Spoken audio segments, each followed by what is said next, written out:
통일을 위한 협상 아카데미 전체 강좌 중 첫 번째 강좌인 남북회담의 역사에 대해서 오늘 강의를 드리도록 하겠습니다.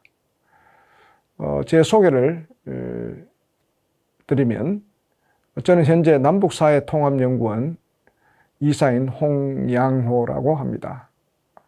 단국대 정치외교학 박사 학위를 취득하고 있으며 이명박 정부 초기에 통일부 차관을 역임하였습니다.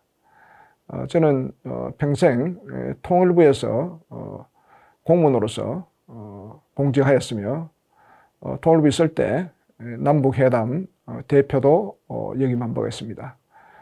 제 저서로는 2018년에 나온 통일의 길이라는 책자가 있습니다.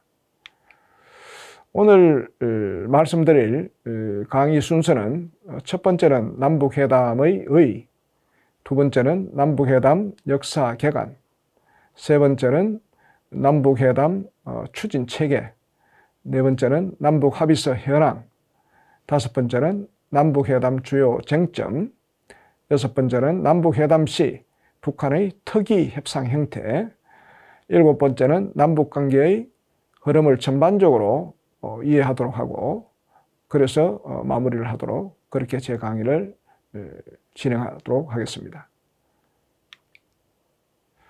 먼저 남북회담의 의의입니다.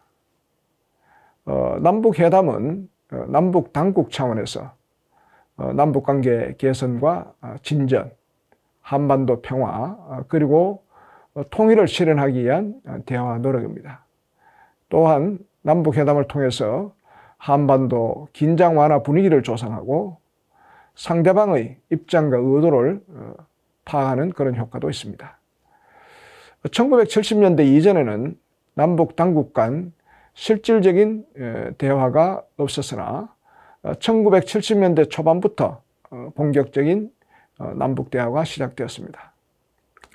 그동안 남북 정상회담이라든지 총리회담이나 장관급 회담 같은 남북 고위급 회담, 그리고 분야별 실무회담, 이산가족 문제를 논의하는 적십자 회담 등 다양한 남북 대화가 진행되었습니다. 남북 회담을 통해 많은 합의서가 체결되었고, 이를 통해 남북 관계의 제도적 틀 마련과 구체적 실천을 통해 남북 관계의 진전을 도모했으나 북한의 합의사항 불이행 등 여러 가지 사정으로 남북 당국 간 합의사항이 이행되지 않은 것도 다수입니다.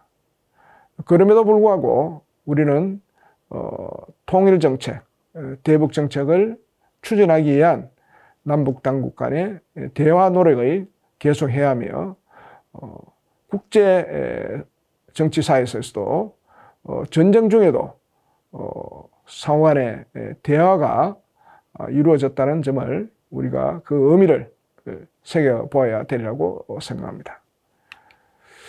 두 번째, 남북회담 역사 개관입니다.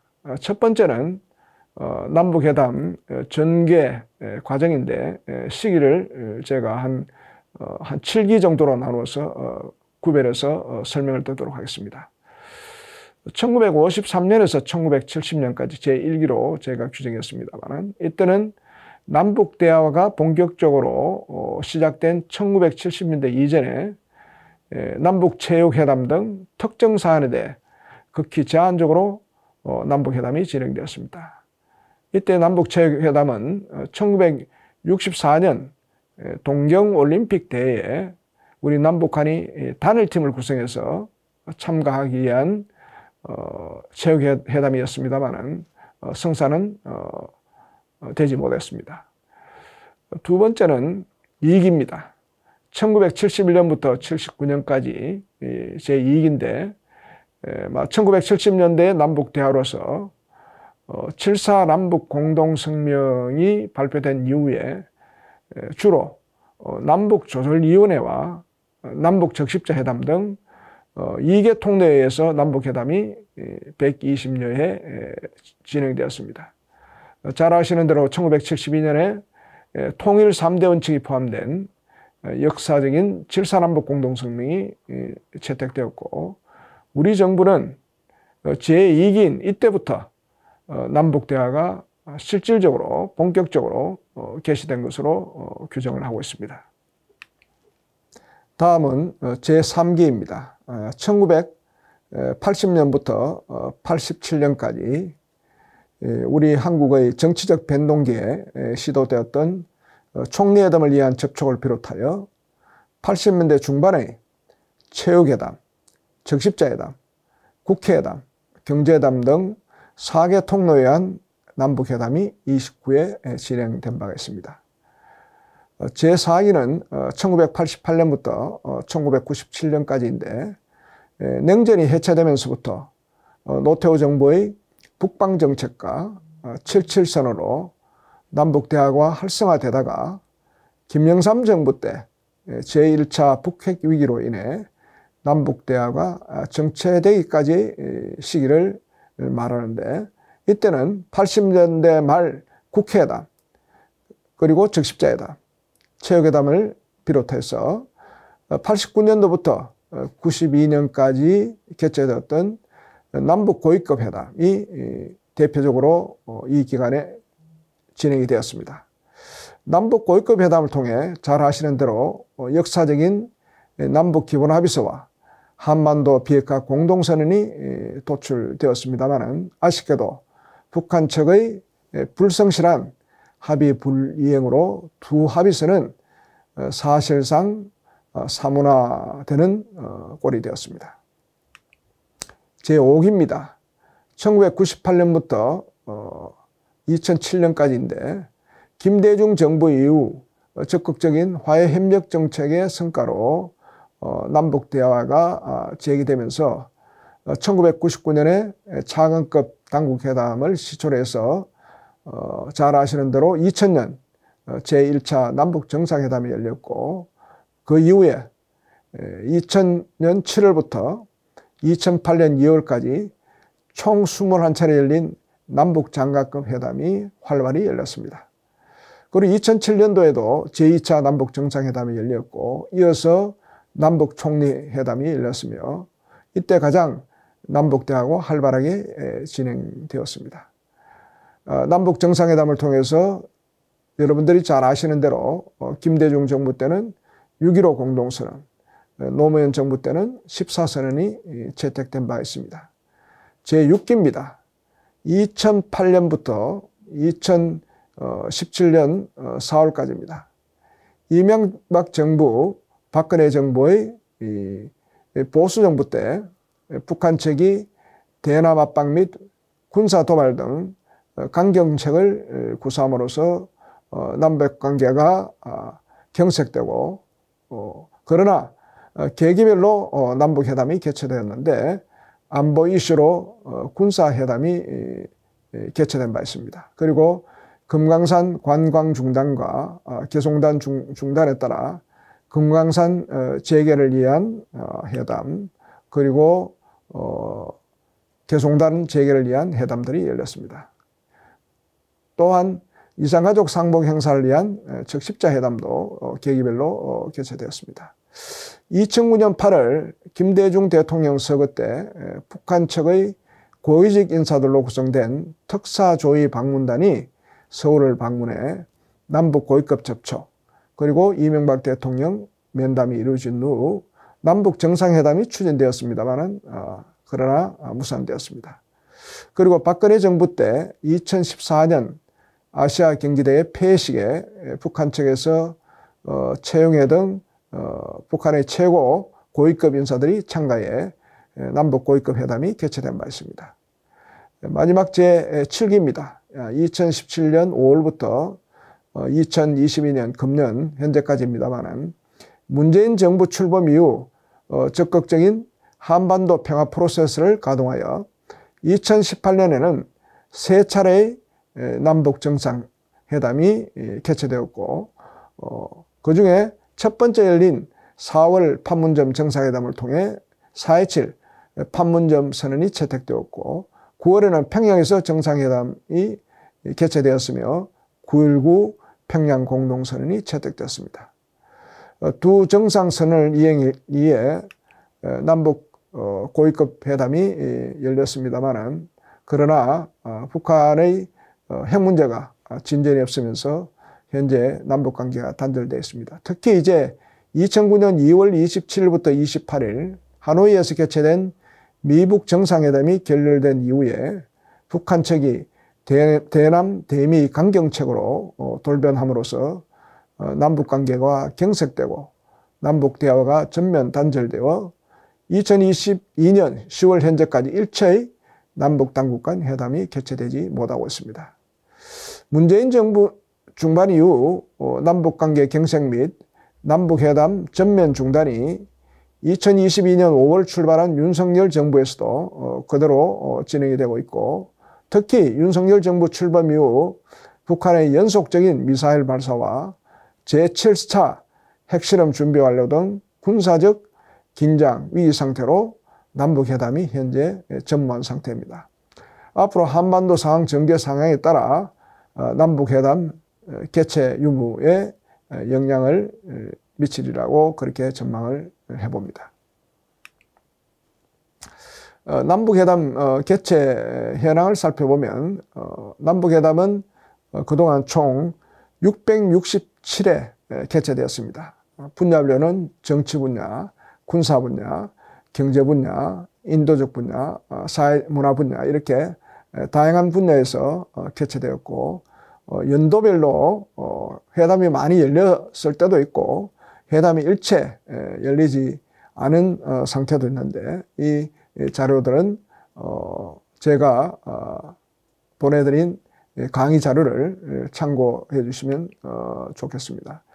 남북회담 개최 현황과 관련해서 분야별로 총괄해 보면 1971년부터 2022년까지 정치 분야가 261회, 군사 분야가 53회, 경제 분야가 136회, 인도적 분야가 155회, 사회문화 분야가 62회, 그래서 총 667회의 남북회담이 그동안 개최되었습니다.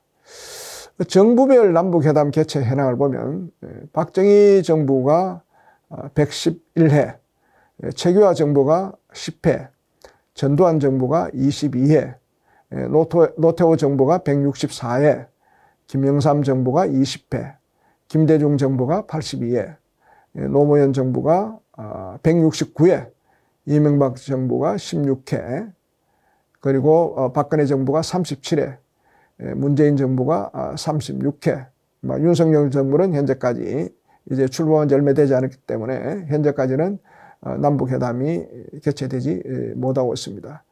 이 수치상으로 보면 노무현 정부 때 남북회담이 가장 많이 열렸고, 두 번째로 남북회담이 많이 열렸던 것이 노태우 정부 때입니다.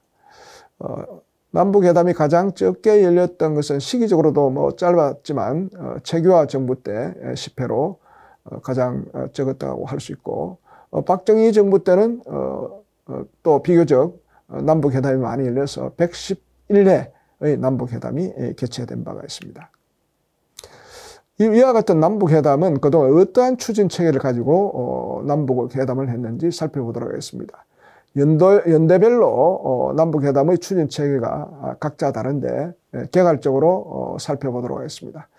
1970년대에는 7.4 남북 공동성명의 발표에 따라서 그 내용에 따라서 주로 정치 분야는 남북조절위원회라는 회담을 통해서 정치 분야의 남북 간의 회담이 열렸고, 이산가족 문제를 해결하기 위한 남북 적십자 회담, 이 두 가지 회담 체계로 1970년에는 열렸습니다.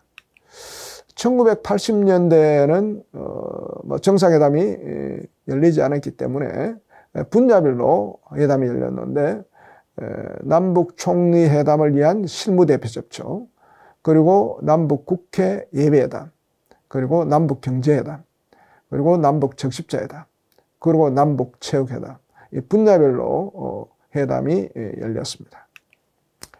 이제 1990년대 들어서는 이 남북 고위급 회담은 양 총리가 수석 대표가 되어서 회담을 했고, 물론 양 총리는 양 상대방의 최고 책임자인 노태우 대통령, 그리고 북쪽에는 김일성 주석의 명을 받아서 이루어져서 남북 고위급 회담이 개최되었고, 이 남북 고위급 회담에서 남북 기본 합의서와 한반도 비핵화 공동선언이 합의되었고, 이것을 실행하기 위해서 여러 가지 회담 체계를 두었습니다. 여기 보시면 남북 정치분과위원회, 남북 군사분과위원회, 남북 교류협력분과위원회, 그리고 핵 문제를 해결하기 위한 남북 핵통제공동위원회가 또 별도로 열렸습니다.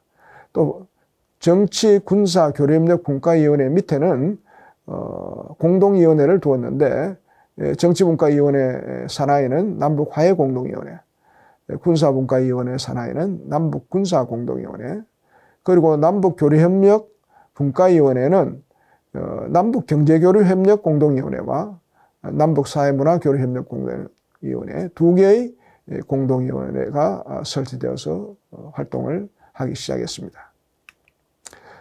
그러다가 2000년에 6.15 공동선언이 발표한 남북 정상회담이 열리고, 그 6.15 공동선언의 틀 속에서 2000년대에는 남북 장관급 회담이 모든 남북 회담을 총괄하는 그런 체계로 움직였습니다. 그래서 남북 장관급 회담 산하에 남북 경제협력 추진위원회, 여기는 이제 경제부처의 차관이 수석대표입니다만은, 그리고 남북 농업협력위원회, 그리고 남북 사회문화협력분과위원회, 그리고 남북 적십자회담, 그리고 별개로 해운협력 실무협의회가 이렇게 남북 장관급 회담 산하에 개최되었고, 각 그 추진위원회나 분과위원회 산하에 분야별로 실무 협의회가 개최되었습니다.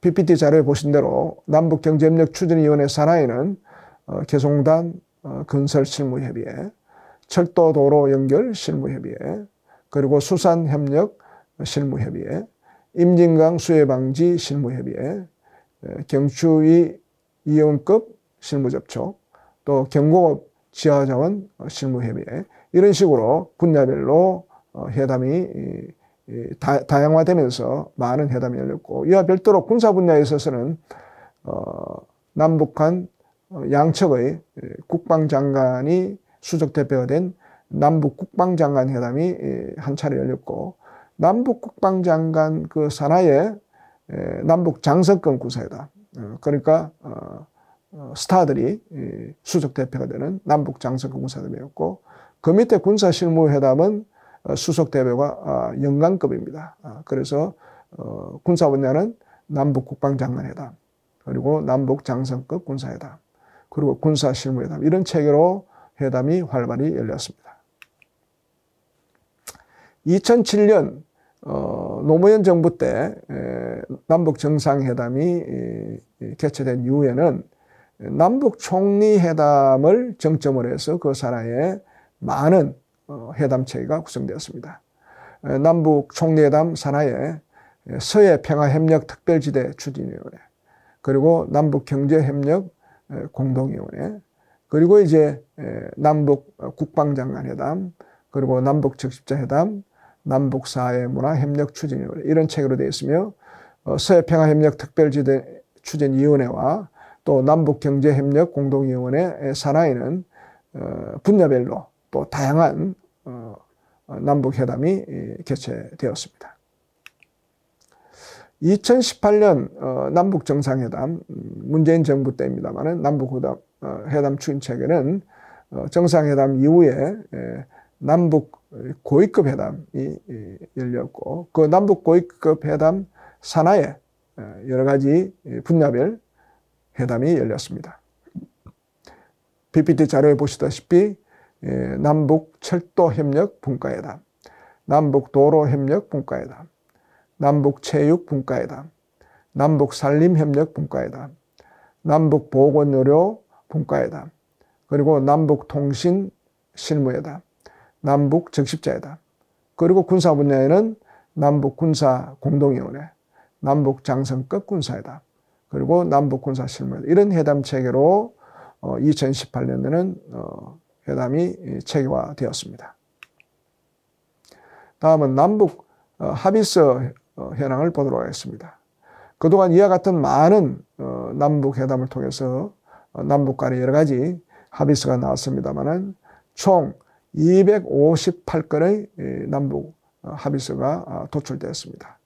이 남북 합의서는 남북 회담이 주로 많이 활성화되었을 때 많은 남북 회담 합의서가 나왔는데 그 총괄적으로 보면 정치 분야 1971년부터 2022년까지의 기간으로 봐서 정치 분야에서 합의서는 71건, 군사 분야에는 14건, 경제 분야에는 112건, 인도적 분야에는 36건, 사회문화 분야에는 25건, 이렇게 총 258건의 남북 합의서가 채택되었는데 특히 경제 분야가 제일 많이 이루어졌습니다. 이런 남북 합의서를 정부별로 살펴보면은 박정희 정부 때 13건, 최규하 정부 때는 남북 합의서 채택이 없었고 전두환 정부 때 1건, 노태우 정부 때 26건, 김영삼 정부 때 5건, 김대중 정부 때 52건, 노무현 정부 때 123건, 이명박 정부 때 2건, 박근혜 정부 때 13건, 문재인 정부 때 23건. 윤석열 정부는 이제 출범한 지 얼마 되지 않았고 아직까지 남북 회담이 개최되지 않았기 때문에 아직까지는 남북 합의서 채택건이 없습니다. 그래서 정치 분야, 군사 분야, 경제 분야, 인도 분야, 사회문화 분야 중에 경제 분야의 남북 합의서가 제일 많습니다.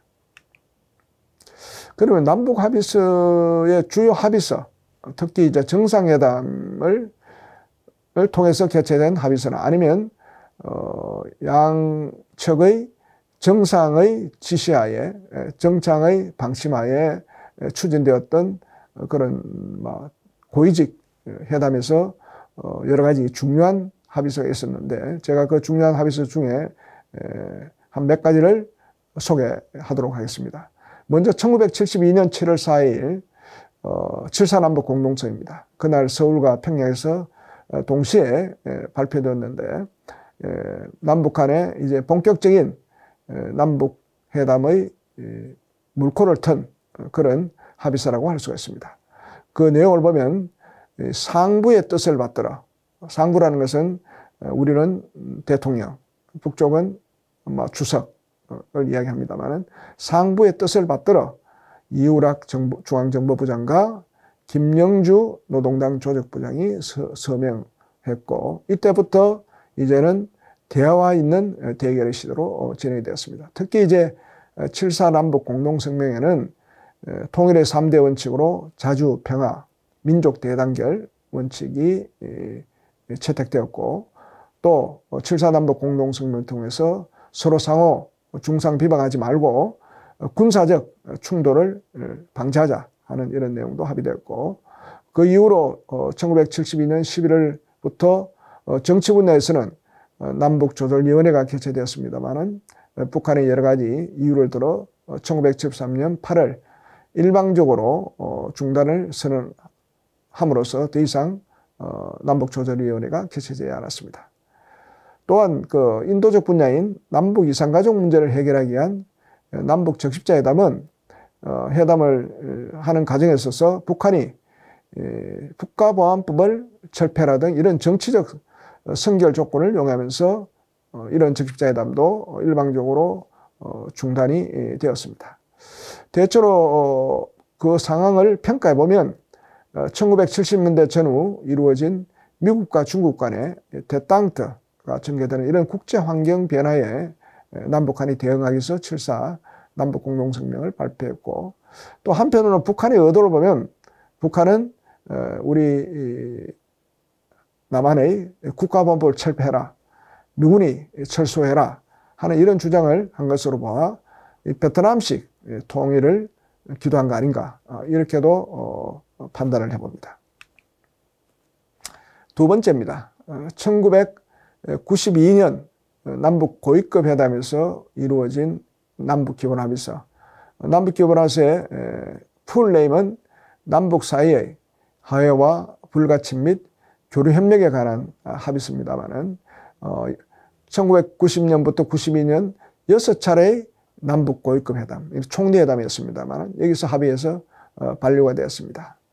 그러면서 그때 평가하기를 남북 기본 합의서는 통일 및 남북 관계의 기본 장전이다, 이렇게 이야기했습니다. 왜냐하면 남북 기본 합의서는 남북 간의 상호 체제를 서로 인정하고, 그리고 남북 화해, 남북 불가침, 남북 교류 이행을 위한 전반적인 모든 내용을 합의를 했습니다. 그리고 또한 남북 관계의 기본 성격을 남북한은 상방사의 관계가 나라와 나라 사이의 관계가 아닌 통일을 지향하는 과정에서 잠정적으로 형성되는 특수관계다 하는 남북 간의 기본 성격을 합의했습니다. 이것이 지금까지 남북 간의 기본 성격으로 작용하고 있습니다.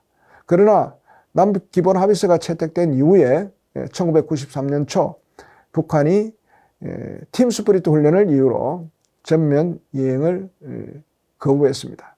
그래서 사실상 이런 남북 기본 합의서는 사문화되었다고 할 수가 있습니다.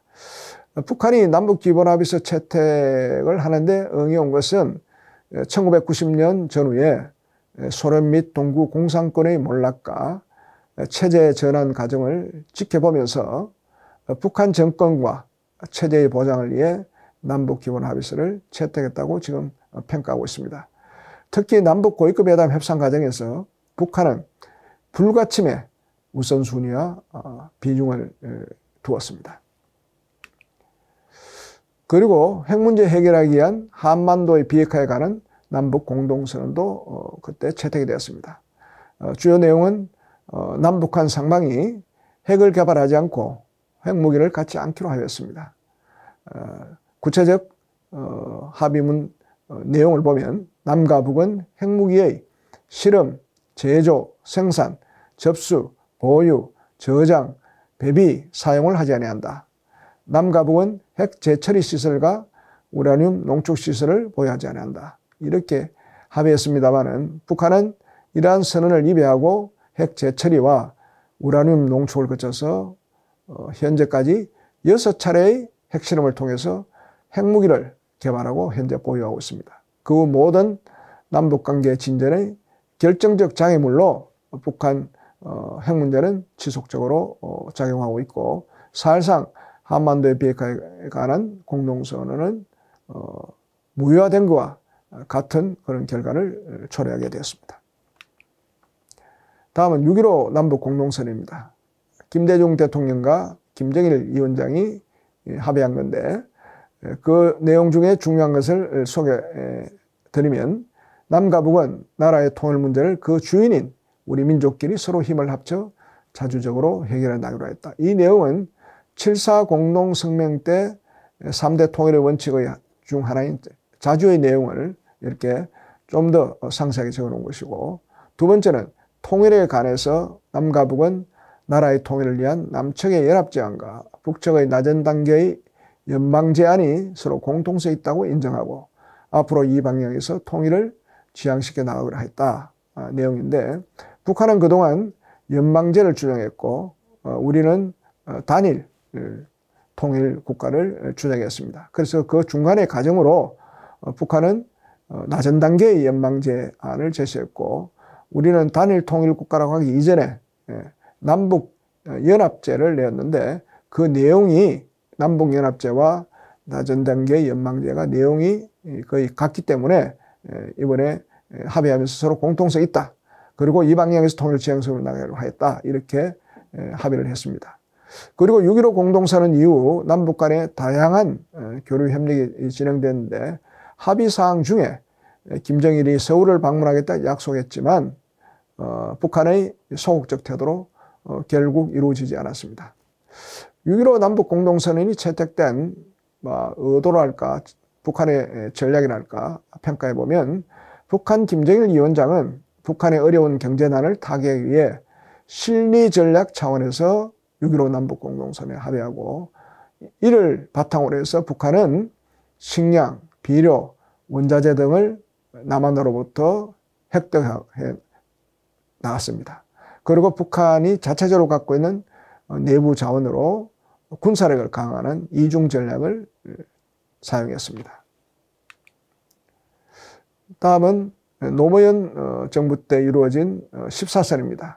14선언의 전체 명칭은 남북관계 발전과 평화번영을 위한 선언인데, 결국 6.15 공동선언의 정신을 재확인하고 한반도 평화번영을 위한 다양한 실천적 조치를 합의하였습니다. 특히 이제 14선언의 특이한 내용은 현 정전체제 종식과 항구적 평화체제 구축을 위해서 관련 3자 또는 4자 정상들이 종전선언을 하는 문제를 추진해 협력하자.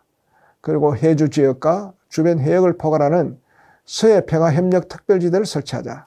그리고 거기에 공동의료구역과 평화수역을 설치하고 경제특구를 건설하고 해조항을 활용하고 한강하구를 공동 이용하자는 그런 합의를 냈습니다.